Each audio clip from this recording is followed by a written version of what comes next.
لبيك اللهم لبيك لبيك لا شريك لك لبيك إن الحمد والنعمة لك والملك لا شريك لك لبيك اللهم لبيك.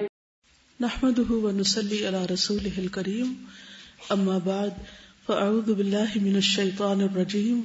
بسم الله الرحمن الرحيم. رب اشرح لي صدري ويسر لي امري واحلل عقدة من لساني يفقهوا قولي. سفر حج کا آغاز. جب بھی انسان اپنے گھر سے نکلتا ہے تو جس نیت اور جس ارادے سے نکلتا ہے، جس کام کے لیے نکلتا ہے، وہ کام ہو جائے تو بہت اچھا، اور اگر نہ بھی ہو پائے تو نیت کا اجر اس کو مل جاتا ہے. اس لیے گھر سے نکلتے وقت مسنون دعاؤں کے علاوہ اپنی نیت کی درستگی اور اس کا جائزہ لینا چاہیے. نبی صلی اللہ علیہ وسلم نے فرمایا، جب بھی کوئی شخص اپنے گھر سے نکلتا ہے تو اس کے دروازے پر 2 جھنڈے ہوتے ہیں. ایک جھنڈا فرشتے کے ہاتھ میں ہوتا ہے اور دوسرا شیطان کے ہاتھ میں. اگر وہ اللہ کی رضا والے عمل کے لیے نکلتا ہے تو فرشتہ اپنا جھنڈا لے کر اس کے پیچھے پیچھے روانہ ہو جاتا ہے، اور وہ گھر لوٹنے تک فرشتے کے جھنڈے تلے ہوتا ہے جب تک وہ واپس نہ آ جائے. اور اگر وہ اللہ کی ناراضگی والے عمل کے لیے نکلتا ہے تو شیطان اپنا جھنڈا لے کر اس کے پیچھے روانہ ہو جاتا ہے، اور وہ گھر واپس آنے تک شیطان کے جھنڈے تلے رہتا ہے. یعنی شیطان کی دوستی میں اور شیطان کے ساتھ میں، اور شیطان ہی پھر اس کو اکساتا رہتا ہے، ورغلاتا رہتا ہے اور سیدھے رستے سے ہٹاتا رہتا ہے. لیکن اگر انسان کی نیت اچھی ہے، ارادہ اچھا ہے، تو اللہ تعالیٰ کی طرف سے اس کو ایک مددگار بھی نصیب ہو جاتا ہے. جب انسان گھر سے نکلے تو گھر والوں کے لیے بھی دعا کرے، اور گھر والے بھی جانے والے کو مسنون دعاؤں کے تحفے کے ساتھ رخصت کریں. یہ سفر کی دعائیں مختلف کتابوں میں آپ کو مل جائیں گی. پھر اسی طرح یہ ہے کہ حج کا چونکہ پہلا رکن احرام ہے، تو اس لیے حاجی گھر سے نکلنے کے بعد میقات پر پہنچ کر احرام کی نیت کرے گا. احرام کا لفظی معنی ہوتا ہے حرام کرنا.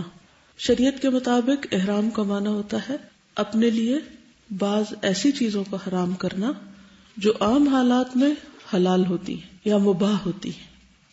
اور دراصل احرام حج یا عمرے کی نیت کرنے کے عمل کو کہتے ہیں. باقاعدہ انسان ایک طرح سے فارمل نیت کرتا ہے. الفاظ کون سے ہوتے ہیں؟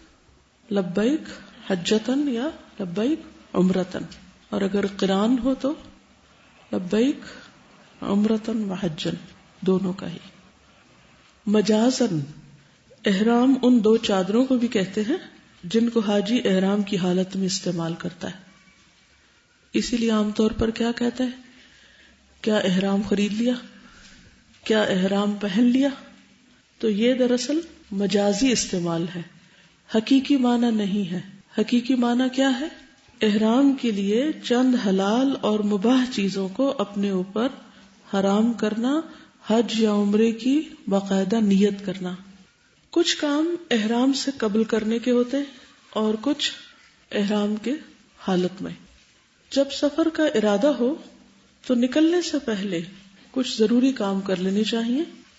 مثلا اپنی جسمانی صفائی، ناخن کاٹنا، مونچھیں تراشنا، جسم کے زائد بال صاف کرنا، تاکہ پوری طہارت کا اہتمام ہو.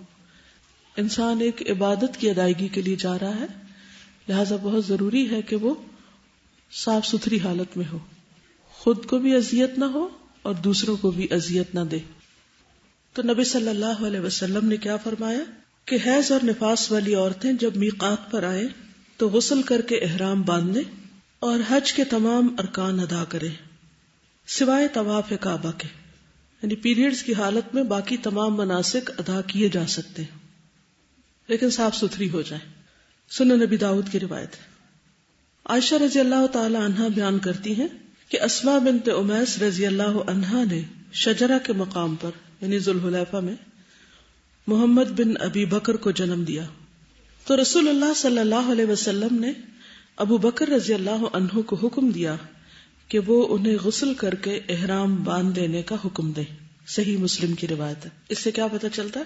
کہ صرف پیریڈز میں نہیں بلکہ بچے کی پیدائش کے بعد بھی نہا لینا چاہیے.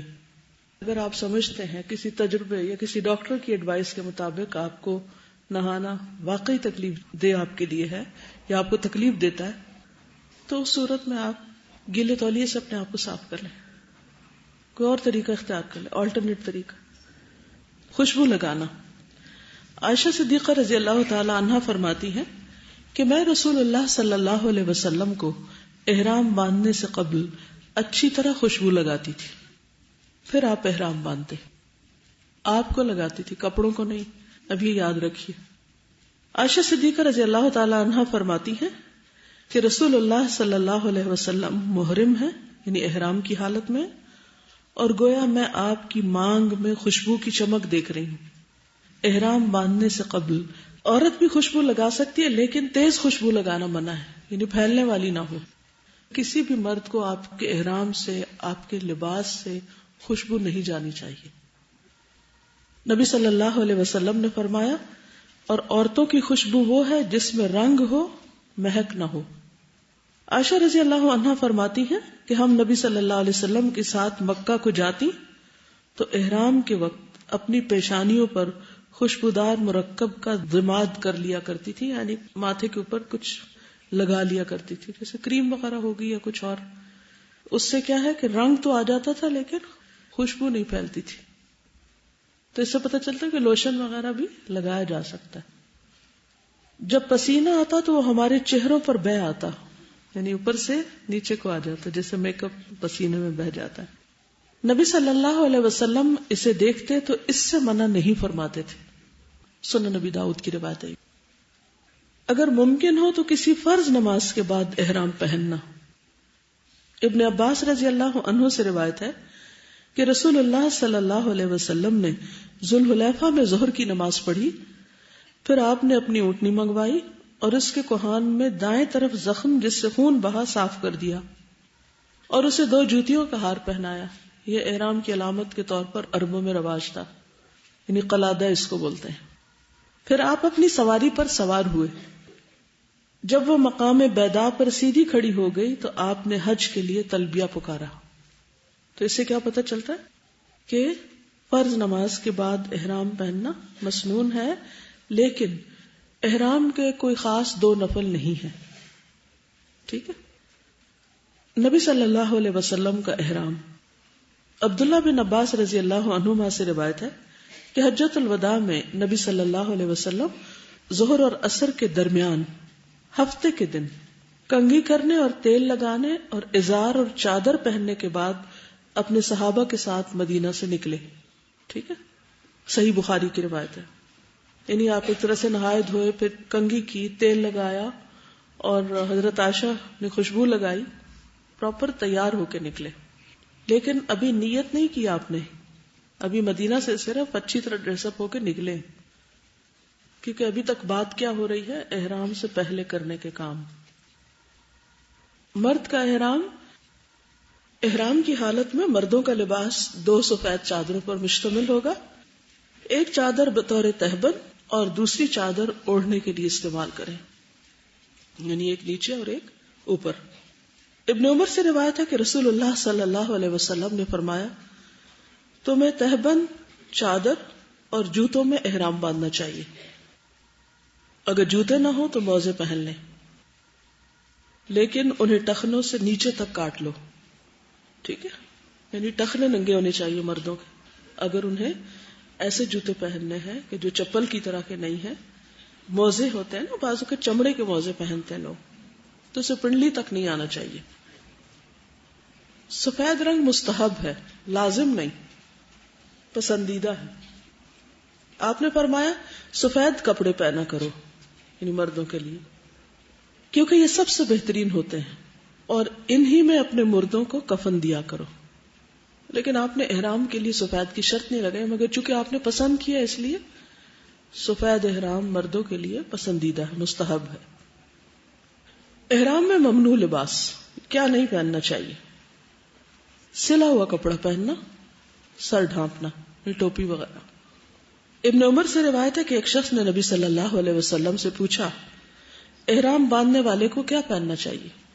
آپ نے فرمایا نہ قمیص پہنے، نہ پگڑی باندھے، اور نہ پائجامہ، نہ کوئی ٹوپی والا کوٹ پہنے، نہ کوئی زعفران اور ورس سے رنگا ہوا کپڑا پہنے، یعنی ایسا کپڑا نہیں پہنے جس کے رنگنے میں خوشبو. تو بعض اوقات ہمارے ہاں ایسے ڈٹرجنٹس ہوتے ہیں جن میں اگر کپڑے کو ڈبویا جائے، جیسے نیل میں ڈبوتے ہیں تو ایسے ہی بعض اوقات لینور وغیرہ میں ڈبوتے ہیں جس سے خوشبو آتی، تو اس میں نہیں ڈبونا چاہیے احرام کو، کیونکہ زعفران اور ورس سے رنگا ہوا کپڑا پہننا ممنوع ہے. احرام میں رخصت. ابن عباس نے بیان کیا کہ نبی صلی اللہ علیہ وسلم نے ہمیں میدان عرفات میں واز سنایا. اس میں آپ نے فرمایا اگر کسی کو احرام کے لیے تہبند نہ ملے تو وہ پاجامہ پہن لے، کسی کو جوتے نہ ملے تو وہ موزے پہن لے. یعنی اب اگر کوئی شخص ایسا ہے کہ جس کے پاس ایسا کپڑا ہے ہی نہیں تو وہ کیا کرے؟ پھر حج نہ کرے، تو اس کو رخصت دی گئی. پھر عورت کا احرام. احرام کی حالت میں عورت کے لیے کوئی الگ لباس سنت سے ثابت نہیں، یعنی عورت کا کوئی الگ سے لباس نہیں ہوتا. جو اس کے عام روٹین کے ڈیلی استعمال کے کپڑے وہ پہنتی ہے وہی پہنے گی، اور گھر سے نکلتے وقت جیسے عبایا پہنتے ہیں وہی پہنے گی. صرف خواتین کے لیے کیا ضروری؟ پردے کے احکامات کو ملحوظ رکھتے ہوئے اپنے عام لباس میں ہی احرام کی نیت کر لیں. اسی طرح عورتوں کے لیے سفید رنگ کے لباس کی کوئی فضیلت ثابت نہیں. یہ حکم جو مردوں کو سفید لباس کے لیے ہے وہ صرف مردوں کے لیے، عورتوں کے لیے نہیں ہے. عام طور پہ دیکھنا ہے کہ خواتین بھی سفید رنگ کا احرام کے کپڑے سلواتی، اور اگر گرمیوں میں عمرہ کرنے جا رہی ہوں تو پھر لون کا سلواتی. بعض خواتین باریزے کا بھی سلوا لیتی. اور اللہ کی پناہ کہ احرام کی حالت میں طواف کرتے وقت ان کا پورا جسم جھلک رہا ہوتا ہے، یا تو انہیں کسی نے بتایا نہیں ہوتا یا انہیں خود سمجھ نہیں ہوتی. تو اس سے بچنا چاہیے، بلکہ دوسروں کو بتانا بھی چاہیے. عائشہ رضی اللہ عنہا سے مروی ہے کہ محرم عورت جو چاہے کپڑے پہن سکتی سوائے ان کپڑوں کے جن میں ورس یا زعفران لگی ہوئی ہو، کیونکہ ان میں خوشبو ہوگی، تو خوشبو والا کپڑا نہیں پہنے عورت. ایک عورت نے حضرت عائشہ سے پوچھا احرام والی عورت کون سا لباس پہنے؟ انہوں نے جواب دیا وہ ریشمی، روئی اور کتان کے کپڑے، رنگے ہوئے کپڑے یعنی کلرڈ کپڑے، اور اپنے زیورات میں سے بھی کچھ پہن سکتی، اللہ یہ کہ وہ دوسروں کے کپڑے پھاڑ رہی ہوں. بعض لوگ ایسے زیور پہن لیتے ہیں جس سے دوسرے بھی اس سے الجھ رہے ہوتے ہیں، وہ نہیں پہننا چاہیے. ابن عمر رضی اللہ عنہ سے مروی میں نے نبی صلی اللہ علیہ وسلم کو حالت احرام میں خواتین کو دستانے اور نقاب کی ممانعت کرتے ہوئے سنا ہے. دو چیزیں عورتیں نہیں پہنے گی، نقاب یعنی سلا و نقاب جو ہوتا ہے، اور دستانے گلوز، اور ان کپڑوں میں جن میں ورس یا زعفران لگی ہوئی ہو وہ بھی نہیں پہنے گی، لیکن ویسے کلرڈ کپڑے پہن سکتی. عائشہ رضی اللہ تعالی عنہ محرم تھی لیکن کسم یعنی کیسو کے جو پھول ہوئے ان میں رنگے ہوئے کپڑے پہننے ہوتی تھی، اس میں خوشبو نہیں ہوتی، خالی رنگ ہوتا ہے. کیسو کا پھول پتہ ہے، یلوش سے براؤنش کا کلر ہوتا ہے اس کے پانی کا. عائشہ رضی اللہ عنہا نے عورتوں کے لیے زیور، سیاہ یا گلابی کپڑے اور موزوں کے پہننے میں کوئی حرج نہیں سمجھا، یعنی عورتیں فل جرابیں پہن سکتی ہیں، اونی یا سوتی موزے پہن سکتی. اوورآل احرام میں سادگی کو ملحوظ رکھنا چاہیے، کیونکہ آپ اللہ کے گھر کی زیارت کے لیے جا رہی ہیں، کسی شادی پارٹی میں نہیں جا رہی. کچھ چیزیں احرام کی حالت میں ممنوع ہیں، مثلا ناخن اور بال کاٹنا. وَلَا تَحْلِقُوا رُؤُوسَكُمْ حَتَّى يَبْلُغَ الْهَدْيُ مَحِلَّهُ، قرآن مجید میں آتا ہے سورۃ البقرہ 196. اور اپنے سر اس وقت تک نہ منڈاؤ جب تک کہ قربانی قربان گاہ تک نہ پہنچ جائے. نہ ٹریمنگ کرانی چاہیے نہ کٹنگ بالوں کی، ٹھیک ہے، نہ عورت کو نہ مرد کو. واضح؟ لیکن جو بال یا ناخن خود گر جائیں ان پر کوئی دم یا فدیہ نہیں. کچھ لوگوں کے بال گرتے ہی رہتے ہیں، کسی کا ناخن ٹوٹ جاتا ہے تو اس پر کوئی دم نہیں ہے. ہاں اگر کوئی کاٹ رہا ہے یا توڑ رہا ہے یا کسی کو ناخن کھانے کی عادت ہے، ہوتی نا عادت، ہر وقت منہ میں انگلی رکھتے ہیں پھر ناخن کاٹتے رہتے ہیں، تو یہ منع ہے، یاد رکھیے. میں سوچتی شاید اللہ تعالیٰ نے اسی لیے پابندی رکھی ہو کہ یہ عادت چھوٹ جائے بندوں کی. 10 دن اگر کوئی کاٹنے سے پرہیز کرے گا تو عادت بھی تو بدل سکتی ہے. اسی طرح عشرہ ذوالحج میں بھی ناخن اور بال نہیں کاٹنے چاہیے اور نہ کھانے چاہیے. نبی صلی اللہ علیہ وسلم نے فرمایا جب عشرہ ذی الحجہ شروع ہو جائے اور تم میں سے کوئی قربانی کرنے کا ارادہ رکھتا ہو تو وہ اپنے بالوں اور ناخنوں میں سے کچھ نہ کاٹے. لیکن اگر آپ کا قربانی کا ارادہ نہیں تو پابندی نہیں. ہاں اگر آپ والنٹریلی سب کے ساتھ ایک نیکی میں شریک ہونا چاہتے ہیں تو منع بھی نہیں کیا گیا. اور کیا منع ہے؟ خوشبو لگانا یا خوشبو سے رنگا ہوا کپڑا پہننا. یہ خوشبو لگا کے کپڑا پہننا، یعنی احرام کی چادروں میں خوشبو نہیں لگائیں، وہ منع ہے. رسول اللہ صلی اللہ علیہ وسلم نے فرمایا احرام میں کوئی ایسا کپڑا نہ پہنو جسے زعفران، خوشبو یا ورس ایک بوٹی کا نام ہے اس سے وہ رنگا گیا ہو. یعلا رضی اللہ عنہ سے روایت ہے کہ نبی صلی اللہ علیہ وسلم جیرانہ میں اپنے کچھ صحابہ کے ساتھ ٹھہرے ہوئے تھے کہ ایک شخص نے آ کر پوچھا اے اللہ کے رسول، اس شخص کے بارے میں آپ کا حکم کیا ہے جس نے عمرے کا احرام اس طرح باندھا کہ اس کے کپڑے خوشبو میں بسے ہوئے ہوں، یعنی پہلے سے خوشبو لگی ہوئی ہو. نبی صلی اللہ علیہ وسلم تھوڑی دیر کے لیے خاموش ہو گئے. پھر آپ پر وحی نازل ہوئی. آپ نے فرمایا وہ شخص کہاں ہے جس نے عمرے کے متعلق پوچھا تھا؟ وہ شخص حاضر کیا گیا تو آپ نے فرمایا جو خوشبو لگا رکھی ہے اسے 3 مرتبہ دھو لو اور اپنا جبہ اتار دو. عمرہ میں بھی اسی طرح کرو جس طرح حج میں کرتے ہو. گویا عمرے اور حج کے احرام کی پابندیاں ایک جیسی ہی ہیں. واضح؟ پھر احرام کی حالت میں شکار کرنا یا کروانا دونوں ہی ممنوع. سورۃ المائدہ 95 یا ایھا الذین آمنوا لا تقتلوا الصید وانتم حرم. اے ایمان والو تم حالت احرام میں شکار نہ مارو. المائدہ 96 میں ہے وحرم علیکم صید البر ما دمتم حرما. خشکی کا شکار تمہارے لیے حرام کیا گیا ہے جب تک تم حالت احرام میں ہو. صاحب بن جثامہ لیثی بیان کرتے ہیں کہ وہ ابوا یا ودان میں تھے. انہوں نے رسول اللہ صلی اللہ علیہ وسلم کو ایک گورخر کا نیل گائے کا تحفہ دیا. آپ نے واپس کر دیا. پھر جب آپ نے ان کے چہرے پر ناراضگی کا اثر دیکھا تو آپ نے فرمایا واپسی کی وجہ صرف یہ ہے کہ ہم احرام میں ہیں تو ہم شکار کا گوشت نہیں کھا سکتے. واضح؟ ابو قتادہ سے مروی ہے کہ رسول اللہ صلی اللہ علیہ وسلم حج کا ارادہ کر کے نکلے. صحابہ بھی آپ کے ساتھ تھے. آپ نے صحابہ کی ایک جماعت کو جس میں ابو قتادہ بھی تھے یہ ہدایت دے کر راستے سے واپس بھیجا کہ تم لوگ دریا کے کنارے کنارے ہو کر جاؤ اور دشمن کا پتہ لگاؤ، پھر ہم سے آ ملو، یعنی تھوڑا راستہ بدل کے آگے جا ملنا. چنانچہ یہ جماعت دریا کے کنارے کنارے چلی. واپسی پر سب نے احرام باندھ لیا لیکن ابو قتادہ نے بھی احرام نہیں باندھا تھا. یہ قافلہ چل رہا تھا کہ کئی گورخر نظر آئے، نیل گائے نظر آئی. ابو قتادہ نے ان پر حملہ کیا اور ایک مادہ کا شکار کر لیا. پھر ایک جگہ ٹھہر کر سب نے اس کا گوشت کھایا. ساتھ ہی خیال آیا کہ ہم محرم ہونے کے باوجود کیا اس کا گوشت کھا سکتے؟ چنانچہ جو گوشت بچا وہ ہم ساتھ لائے. آپ نے پوچھا کیا تم میں سے کسی نے ابو قتادہ کو شکار کرنے کے لیے کہا تھا یا کسی نے اس کی طرف اشارہ کیا تھا؟ سب نے کہا نہیں. اس پر آپ نے فرمایا پھر بچا ہوا گوشت بھی کھا لو. اس سے کیا پتہ چلتا ہے کہ اگر ایسا گوشت ہو کہ جس پر نہ مدد کی گئی ہو، نہ کروایا گیا ہو، نہ اشارہ کیا گیا، نہ بتایا گیا ہو، اگر کوئی خود ہی کر کے لے آیا ہے تو وہ کھایا جا سکتا. پیچھے جس کا آپ نے گوشت انکار کیا تھا ہو سکتا ہے وہ شخص خود احرام کی حالت میں.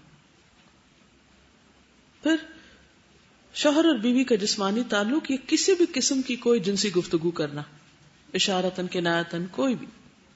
قرآن مجید میں آتا ہے فمن فرض فیہن الحج فلا رفث ولا فسوق ولا جدال فی الحج. البقرہ 197. حج کے دوران نہ بیوی سے قربت کے تعلقات قائم کرے، نہ گناہ کرے اور نہ ہی لڑائی جھگڑا کرے. نبی صلی اللہ علیہ وسلم نے فرمایا جس نے اللہ کی رضا کے لیے حج کیا، اس دوران نہ کوئی بےہودہ بات کی، نہ گناہ کا کام کیا، وہ حج کر کے اس طرح گناہوں سے پاک صاف ہو کر لوٹے گا اس دن کی طرح جس طرح اس کی ماں نے اسے جنم دیا تھا. پیدائش کے دن جیسے وہ گناہوں سے پاک صاف تھا ایسے ہی بالکل وہ ایک نیا انسان بن کے واپس لوٹے گا. سعید بن جبیر کہتے ہیں ایک آدمی اور اس کی بیوی نے اکٹھے عمرے کا احرام پہنا. اس عورت نے اپنے عمرے کے مناسک پورے کر لیے سوائے بال کاٹنے کے. اب یہ حلال نہیں ہوئی تھی کہ اس کے شوہر نے اس سے تعلق قائم کر لیا. ابن عباس سے اس مسئلے کے بارے میں پوچھا گیا تو انہوں نے بتایا کہ ایک اونٹ یا گائے یا بکری ذبح کرو. یعنی دم دو. اس نے کہا اس میں سے کون سی افضل ہے؟ انہوں نے کہا اونٹ. یہ بہتر یہ کہ اونٹ کی قربانی کرے. عورت کیوں کرے، مرد کیوں نہ کرے؟ کیونکہ عورت حلال نہیں ہوئی تھی، عورت نے بال نہیں کاٹے تھے. مرد کو اس لیے انہوں نے نہیں کہا کیونکہ مرد نے کاٹ لیے ہوں گے. ٹھیک ہے. پھر منگنی یا نکاح کرنا کروانا یہ بھی جائز نہیں ہے احرام کی حالت میں. نبی صلی اللہ علیہ وسلم نے فرمایا محرم شخص نہ نکاح کرے، نہ نکاح کرائے، نہ نکاح کا پیغام بھیجے، پروپوزل بھی نہ بھیجے. صحیح مسلم کی روایت. عمر رضی اللہ عنہ نے ان دو لوگوں میں جدائی ڈال دی، یعنی اس آدمی اور اس کی بیوی میں جس نے احرام کی حالت میں نکاح کیا تھا، ان کو الگ کر دیا. علی رضی اللہ عنہ سے مروی ہے، وہ کہتے ہیں کہ محرم شخص شادی اور نکاح نہ کرے، اگر وہ ایسا کرے تو اس کا نکاح مسترد کر دیا جائے گا، فسخ کر دیا جائے گا. ٹھیک ہے. خواتین حالت احرام میں دستانے اور نقاب استعمال نہ کریں. نبی صلی اللہ علیہ وسلم نے فرمایا احرام کی حالت میں عورتیں نہ نقاب پہنے نہ دستانے پہنے، گلوز. عائشہ رضی اللہ عنہ فرماتی ہیں وہ نقاب نہ کرے، ناک اور چہرے پر کپڑا نہ باندھے، یعنی یوں کر کے باندھے نہیں، اگر چاہے تو چہرے پہ کپڑا لٹکا سکتی ہے. واضح؟ ٹچ کرنے سے کچھ نہیں ہوتا، باندھنا منع ہے، پن اپ کرنا منع ہے، اور جہاں آدمی نہ ہو وہاں کچھ بھی ڈالنے کی ضرورت نہیں. اچھا، کچھ خواتین رات کو سوتے وقت بھی وہ اپنا جو باندھتی ہیں نا ایک دفعہ اسکارف یا جو بھی، وہ اتارتی نہیں. وہ سمجھتے ہیں اسکارف یا اس کلاک کا نام احرام ہے اور یہ تو ہر حال میں پہنے رکھنا ہے دن رات کو. مسے کے بغیر تو وضو ہی نہیں ہوتا، اور وضو کے بغیر نماز نہیں ہوتی. تو آپ سوچیے کہ کتنی مشکل میں ڈالتے ہیں اپنے آپ. تو مردوں کے سامنے آنے یا گزرنے کی صورت میں خواتین چہرہ ڈھانپ سکتی ہیں. فاطمہ بنت منذر بیان کرتی ہیں کہ ہم حالت احرام میں اپنے چہرے ڈھانپا کرتی تھی، اور اسماء بنت ابی بکر بھی ہمارے ساتھ ہوتی تھی. جب حضرت عائشہ کی بات کی جاتی ہے تو بعض لوگ کہتے ہیں کہ وہ تو ازواج مطہرات میں سے تھی اور ان پر تو فرض تھا، لیکن یہ فاطمہ بنت منذر ہیں، ان پہ نہیں ہے وہ پابندی جو ازواج مطہرات پر ہے. لیکن یہ حالت احرام میں کپڑے سے اپنے چہرے کو ڈھانپتی تھی، اور حضرت اسماء بنت ابی بکر بھی. ایک اور روایت میں ہے اسماء بنت ابی بکر کہتی ہیں ہم حالت احرام میں مردوں سے اپنا چہرہ ڈھانپتی تھی. حالت احرام میں مردوں کا دایاں کندھا ننگا رکھا جائے گا. اس کو کیا بولتے ہیں؟ استباع. یہ صرف طواف قدوم کے وقت ہوتا ہے، سارا وقت نہیں. باقی اوقات خصوصاً نماز میں کندھا ننگا نہ رکھا جائے. یعلا رضی اللہ عنہ سے روایت ہے کہ نبی صلی اللہ علیہ وسلم نے استباع کی حالت میں طواف قدوم کیا اور آپ کے بدن پر ایک چادر تھی. آدمی لوگ جب احرام پہنتے ہیں تو ایک کندھا ننگا رکھتے ہیں. یہ صرف طواف قدوم، یعنی جب مکہ میں انٹر ہو تو پہلا طواف کرے اس وقت یہ کرنا چاہیے. نمازوں میں کندھے نہیں ننگے ہونے چاہیے. رسول اللہ صلی اللہ علیہ وسلم نے فرمایا کسی شخص کو بھی ایک کپڑے میں نماز اس طرح نہ پڑھنی چاہیے کہ اس کے کندھوں پر کچھ بھی نہ ہو. احرام کی حالت میں کچھ جائز امور بھی ہیں، کچھ چیزیں نہیں کر سکتے اور کچھ کر بھی سکتے ہیں. تو وہ کون سی ہے؟ غسل کرنا، سر دھونا. احرام میں کہیں بھی غسل پر پابندی نہیں، کپڑے بدلنے پر پابندی نہیں. خواتین چاہیں تو صبح شام کپڑے بدلیں. اسی طرح مرد حضرات اگر اسپیئر ہے ان کے پاس چادریں تو وہ اس کو چینج کر سکتے ہیں. عبداللہ بن حنین بیان کرتے ہیں کہ عبداللہ بن عباس اور مسور بن مخرمہ کا مقام ابوا میں ایک مسئلے پر اختلاف ہوا. عبداللہ بن عباس نے مجھے ابو ایوب رضی اللہ عنہ کے ہاں مسئلہ پوچھنے کے لیے بھیجا. جب میں ان کی خدمت میں پہنچا تو وہ کنویں کی دو لکڑیوں کے بیچ میں غسل کر رہے تھے. ایک کپڑے سے انہوں نے پردہ کر رکھا تھا. میں نے پہنچ کر سلام کیا.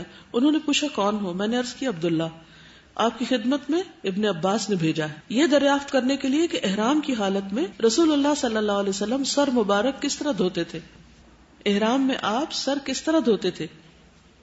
یہ سن کر انہوں نے اپنے کپڑے پر جس سے پردہ کیا ہوا تھا ہاتھ رکھ کر اسے نیچے کیا. اب ان کا سر دکھائی دے رہا تھا. جو شخص ان کے بدن پر پانی ڈال رہا تھا اسے انہوں نے پانی ڈالنے کے لیے کہا. اس نے ان کے سر پہ پانی ڈالا. پھر انہوں نے اپنے سر کو دونوں ہاتھوں سے ہلایا. دونوں ہاتھ آگے لے گئے، پھر پیچھے لائے. فرمایا میں نے رسول اللہ صلی اللہ علیہ وسلم کو احرام کی حالت میں اسی طرح کرتے دیکھا تھا، یعنی نہاتے وقت سر کو آگے پیچھے کر کے دھویا۔ ابن عباس فرماتے ہیں کہ عمر رضی اللہ عنہ نے مجھ سے کہا جبکہ ہم مقام جوحفہ میں حالت احرام میں تھے، آؤ میں تم سے مقابلہ کروں، ہم میں سے کون ہے جس کا پانی میں سانس لمبا ہے؟ ابن عباس رضی اللہ عنہ نے فرمایا محرم شخص غسل کے لیے حمام جا سکتا ہے۔ حمام جا سکتا ہے سے مراد یہ کہ جہاں حاجی لوگ اکٹھے ٹھہرے ہوتے ہیں وہاں ہر ایک کے کمرے کے ساتھ اٹیچڈ بعض اوقات نہیں ہوتا، تو ایسی جگہ ہوتی ہیں جو نہانے کے لیے مخصوص ہوتی ہیں، تو وہاں پر جا سکتے ہیں۔ اب آپ پوچھ رہے ہوں گے کہ اگر وہاں سوئمنگ پول ہو تو کیا سوئمنگ بھی کر سکتے ہیں؟ کر سکتے ہیں، کیونکہ کہیں منع نہیں کیا گیا، کیونکہ حضرت عمر نے ان سے کہا کہ دیکھتے ہیں کہ ہم میں سے کس کا پانی میں سانس لمبا ہے، تو اس سے کیا پتہ چلتا ہے پانی میں سانس کس کا لمبا ہو سکتا ہے؟ جو پانی کے اندر ہو۔ عورت کا سر کے بال کھولنا اور کنگھی کرنا۔ عائشہ رضی اللہ تعالی عنہ فرماتی ہیں کہ میں مکہ آئی تو حیض کی کیفیت میں تھی، میں نے بیت اللہ کا طواف نہیں کیا، نہ صفا مروہ کی سعی کی۔ میں نے رسول اللہ صلی اللہ علیہ وسلم سے اس کی شکایت کی تو آپ نے فرمایا اپنا سر کھول لو، کنگھی کر لو اور حج کا احرام باندھ لو اور عمرہ چھوڑ دو۔ اسما بنت ابی بکر رضی اللہ عنہا سے روایت ہے، فرماتی ہیں کہ ہم حالت احرام میں کنگھی کرتی تھی۔ کنگھی اس طرح نہ کرے کہ کھچ کھچ کے مارے اور وہ بال توڑے، برش سے اگر آپ کرے تو بال ٹوٹتے نہیں، احتیاط لازم ہے، بال توڑنے نہیں۔ لیکن اگر آپ کا کنگھا ایسا ہے کہ اس سے آپ اپنے بالوں کو سیدھا کر رہے ہیں اور سمیٹ رہے ہیں تو کوئی حرج نہیں ہے اس میں۔ جو پابندی اللہ اور اس کے رسول نے نہیں لگائی ہم اپنے اوپر کیوں مشکل ڈالیں؟ سر اور بدن کھجانا، بس کو پسینہ ہوتا ہے، گرمی ہوتی ہے، کچھ نکل آتا ہے تو وہ خارش ہو جاتی ہے، کچھ لوگ تو خارش بھی نہیں کرتے، وہ کہتے بال ٹوٹ جائے گا جسم کا۔ ابن عمر اور عائشہ رضی اللہ عنہما بدن کو کھجلانے میں کوئی حرج نہیں سمجھتے تھے۔ عائشہ رضی اللہ عنہا سے پوچھا گیا کیا محرم اپنا بدن کھجلا سکتا ہے؟ انہوں نے کہا ہاں، بلکہ زور سے کھجلائے، بغیر خوشبو والا صابن اور تیل استعمال کرنا۔ ابن عباس نے فرمایا کہ محرم آئینہ دیکھ سکتا ہے، ان سے اس زمانے میں بھی لوگ ایسے ہی سوال کرتے ہوں گے، شیشہ دیکھ سکتا ہے، مرر، اور ان چیزوں کو جو کھائی جاتی ہیں بطور دوا بھی استعمال کر سکتا ہے، مثلا زیتون کا تیل اور گھی وغیرہ۔ کچھ لوگ تو سرٹن فوڈز بھی نہیں کھاتے کہ ان میں بھی خوشبو ہے، پھر منہ سے خوشبو آئے گی۔ چھتری یا خیمہ استعمال کر سکتے ہیں۔ ام حسین رضی اللہ عنہا بیان کرتی ہیں میں نے رسول اللہ صلی اللہ علیہ وسلم کے ساتھ حجۃ الوداع کیا، میں نے اسامہ اور بلال کو دیکھا کہ ان میں سے ایک نبی صلی اللہ علیہ وسلم کی اونٹنی کی مہار پکڑے ہوئے تھا، دوسرا آپ کو گرمی سے بچانے کے لیے آپ پر کپڑا بلند کیے ہوئے تھا، حتیٰ کہ آپ نے جمرہ عقبہ کو کنکریاں مار لی۔ ٹھیک ہے، ایک اونٹنی کو پکڑے ہوئے تھا اور دوسرا آپ کے اوپر کپڑا ڈالے ہوئے تھا۔ دور جاہلیت میں عرب اگر احرام کی حالت میں گھر واپس آتے تو دروازے سے نہیں جاتے تھے کہ سایہ دار چیز کے نیچے نہیں جانا ہم کو، تو قرآن پاک میں کیا حکم دیا گیا؟ وَأْتُوا الْبُيُوتَ مِنْ أَبْوَابِهَا، دروازے کے نیچے سے گزر گئے، کوئی سایہ دار سر پہ چیز آ گئی تو اس سے احرام میں خلل نہیں ہوگا، چھتری استعمال کی جا سکتی۔ خوشبودار پھول سونگھنا یا خوشبو سونگھنا، ابن عباس نے فرمایا کہ محرم خوشبودار پھول سونگھ سکتا ہے، صحیح بخاری کی روایت۔ انگوٹھی، اینک، بیلٹ، گھڑی وغیرہ پہن سکتے ہیں، ٹھیک ہے۔ عطا نے فرمایا کہ محرم انگوٹھی پہن سکتا ہے، پیٹی باندھ سکتا ہے، نہیں بیلٹ، کچھ لوگ پیسے وغیرہ اسی بیلٹ میں رکھتے ہیں۔ ابن عمر رضی اللہ عنہ نے طواف کیا، اس وقت وہ محرم تھے لیکن پیٹ پر ایک کپڑا باندھ رکھا تھا، اس میں کوئی چیزیں وغیرہ ہوگی۔ نہ بجنے والا زیور، ایک عورت نے حضرت عائشہ سے پوچھا احرام والی عورت کون سا لباس پہنے، تو انہوں نے جواب دیا وہ ریشمی، روئی اور کتان کے رنگے ہوئے کپڑے اور زیورات میں سے بھی کچھ پہن سکتی۔ ضرورتاً سرما استعمال کرنا، زینت سے تو پرہیز کرنا چاہیے، لیکن بعض اوقات کوئی دوا ڈالنی پڑتی ہے، سرما لگانا پڑتا ہے تو کوئی حرج نہیں۔ عثمان رضی اللہ عنہ سے روایت ہے کہ رسول اللہ صلی اللہ علیہ وسلم نے احرام کی حالت میں جس شخص کی آنکھیں دکھتی ہوں اس کے بارے میں فرمایا وہ اپنی آنکھوں پر ایلوا کا لیپ کر لے. ایلوا ایک دوا کا نام ہے. مرہم پٹی کروانا یا علاج کروانا کوئی بیمار ہو جائے تو. ابن عباس فرماتے کہ رسول اللہ صلی اللہ علیہ وسلم جب محرم تھے اس وقت آپ نے سینگی لگوائی. سینگی کہتے ہیں اس کو جو سینگ ہوتا ہے خالی ہارن, اس سے ایک طرح سے ہجامہ کرتے ہیں. علم اور ادب سکھانے کے لیے بچے یا ملازم کو سرزنش کرنا. اسماء رضی اللہ عنہ بیان کرتی ہیں کہ ہم رسول اللہ صلی اللہ علیہ وسلم کے ساتھ حج کے لیے نکلے. جب ہم مقام عرش پر پہنچے تو رسول اللہ صلی اللہ علیہ وسلم نے پڑاؤ کیا اور ہم بھی اتر پڑے. ابو بکر رضی اللہ عنہ رسول اللہ صلی اللہ علیہ وسلم کے سامان سفر کا جانور ایک ہی تھا, دونوں کا سامان ایک ہی جانور پہ لدا ہوا تھا جو ابو بکر رضی اللہ عنہ کے غلام کے پاس تھا, ان کی تحویل میں تھا. ابو بکر بیٹھے اس کا انتظار کر رہے تھے کہ وہ آ جائے. چنانچہ جب وہ آیا تو اونٹ ساتھ نہیں تھا, وہ کہیں گم کر آیا اس کو. انہوں نے پوچھا تمہارا اونٹ کہاں ہے؟ اس نے کہا وہ آج رات گم ہو گیا. ابو بکر نے کہا صرف ایک اونٹ اور وہ بھی تم نے گم کر دیا؟ پھر اسے مارنے لگے اور رسول اللہ صلی اللہ علیہ وسلم مسکراتے رہے اور فرمانے لگے دیکھو اس محرم کو کیا کر رہا ہے, احرام کی حالت میں پٹائی کر رہا ہے اس کی. پھر موذی جانور سانپ, بچھو, چوہا, مکھی یا جوں وغیرہ کو بوقت ضرورت مارنا. ویسے تو شکار منع ہے لیکن ان کا شکار کیا جا سکتا ہے. عبداللہ بن عمر رضی اللہ عنہما نے بیان کیا کہ رسول اللہ صلی اللہ علیہ وسلم نے فرمایا 5 جانور ایسے ہیں جنہیں اگر کوئی شخص حالت احرام میں بھی مار ڈالے تو اس پر کوئی گناہ نہیں. احرام کی حالت میں بھی بچھو, چوہا, کاٹ لینے والا کتا, کوا اور چیل. چیل احرام کی حالت میں سونا, آرام کرنا, کھانا پینا یہ بھی جائز ہے. بعض لوگ مکہ پہنچتے ہی سامان پھینکتے ہیں, آرام کیے بغیر عمرہ کرنے پہنچ جاتے ہیں. وہ کیا سمجھتے ہیں کہ اب یہاں آ کر احرام کی حالت میں کچھ بھی کرنا منع ہے, سب سے پہلے عمرہ کرو.